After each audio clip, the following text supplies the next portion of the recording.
เหรียญในนั้นมีเหรียญคำ18เหรียญเหรียญเงิน44เหรียญเหรียญทอง54เหรียญจัดอยู่ในอันดับที่5จาก21ภาคส่วนที่เข้าร่วมทั่วประเทศ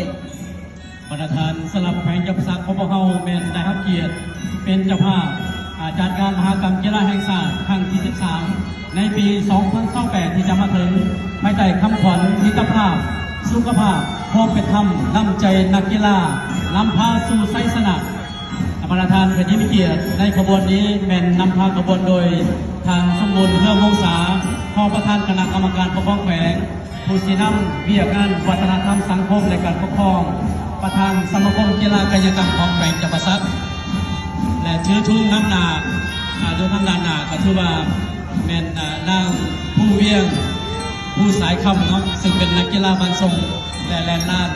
พร้อมด้วยประธานทัพนักกีฬาของพวกเราหลายๆทางเนาะเพิ่นจะเอาหอบก่อนจะหอบดึงจึงจะได้ลงมาประธานอันนี้ก็ถือว่าเป็น